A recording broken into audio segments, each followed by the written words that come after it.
Hello friends, welcome to Jumbo Station. இன்றைக்கி பால் கொழுக்கட்டை எப்படி செய்யலாம் என்று பார்க்கலாம். இது நாட்டு சக்கரை போட்டு செஞ்சுருக்கேன். இப்போ ஒரு பாத்திரம் எடுத்து பச்சரிசி மாவு 1 கப் போட்டிருக்கேன். இப்போ அடுப்பில் ஒரு பாத்திரம் வச்சு 1.25 கப் அளவு தண்ணி ஊற்றிக்கலாம். ஒரு பிஞ்ச் அளவு சால்ட் போட்டுக்கலாம். ஆயில் அல்லது நெய் ஒரு டீஸ்பூன் ஊற்றிக்கலாம். இப்போ தண்ணி நல்லா கொதிச்ச உடனேயும் ஸ்டவ் ஆஃப் பண்ணிக்கலாம். இதை மாவில் சுடவே ஊற்றி நல்லா கரண்டியால் நல்லா கிளறி விடணும். இந்த சூட்லேயே இந்த மாவு நல்லா வெந்துடும். கட்டி இல்லாமல் நல்லா கலக்கி விடணும். இப்போ சூடு ஆறிடுச்சு, அதனால் கை வச்சு நம்ம பிசைஞ்சிக்கலாம். பாருங்கள், நல்லா பிசைஞ்சிட்டேன். நல்லா சாஃப்டாக இருக்குது. விரிசல் இல்லாமல் இருக்கணும்.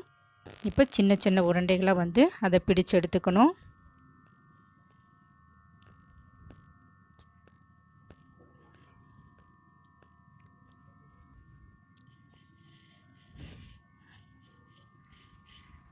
இந்த மாதிரி நிறையா பிடிச்சாச்சு. இந்த மாதிரி கிடச்சிருக்கு. இதில் ஒரு 5 உருண்டை மட்டும் நம்ம தனியாக எடுத்து வச்சு தண்ணியில் கரைச்சி வச்சுக்கணும். இது நம்ம பால் கொழுக்கட்டையில் கலக்கும்போது கெட்டியாக கிடைக்கும். அதுக்காக தான். இப்போ ஒரு பாத்திரம் வச்சு 1/4 கப் அளவு தண்ணி ஊற்றிக்கலாம். நல்லா சூடானதும் நாட்டு சக்கரை போட்டிருக்கலாம். 1.5 கப் நல்லா கலக்கி விடணும். அந்த பாகு கொதிச்ச உடனேயுமே நம்ம ஸ்டவ் ஆஃப் பண்ணிக்கலாம். இப்போ வடிகட்டும்போது அதில் உள்ள தூசி மண்ணெல்லாம் வடிகட்டிலே நின்றுடும். பாருங்கள், இந்த அளவுக்கு நமக்கு சர்க்கரை கரைசல் கிடச்சிருக்கு. இப்போ ஒரு பாத்திரம் வச்சு சூடானதும் 2 கப்பு பால் ஊற்றிக்கலாம். நல்லா கொதிச்ச உடனேயும் நம்ம பிடிச்சு வச்ச அந்த உருண்டைகளை போடணும். இப்போ 5 நிமிஷம் வரை நல்லா கொதிக்க விடணும். பாருங்கள், இந்த அளவுக்கு கட்டியாயிடுச்சு. இப்போ நம்ம கலக்கி வச்ச அந்த மாவு கலக்கி ஊற்றிக்கணும். தண்ணி ஊற்றி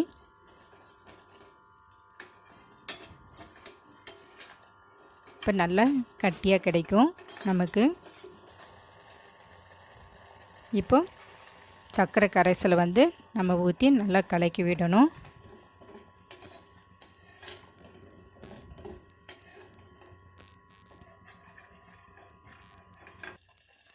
இப்போ நல்லா கட்டியாக வந்துடுச்சு. இந்த டைமில் நம்ம ஏலக்காய் தூள் 1/4 டீஸ்பூன் போட்டு கலக்கி விட்டுக்கலாம். இப்போ ஸ்டவ் ஆஃப் பண்ணிக்கணும். இப்போ கெட்டியான தேங்காய் பால் 1 கப் அளவு ஊற்றி நல்லா கலக்கி விடணும். சுவையான பால் கொழுக்கட்டை ரெடி ஆயிடுச்சு. நீங்களும் செஞ்சு பார்த்துட்டு கமெண்ட் பண்ணுங்கள், லைக் பண்ணுங்கள், ஷேர் பண்ணுங்கள், சப்ஸ்கிரைப் பண்ணுங்கள். பக்கத்துள்ள பெல் பட்டனை கிளிக் பண்ணுங்கள். Thanks for watching.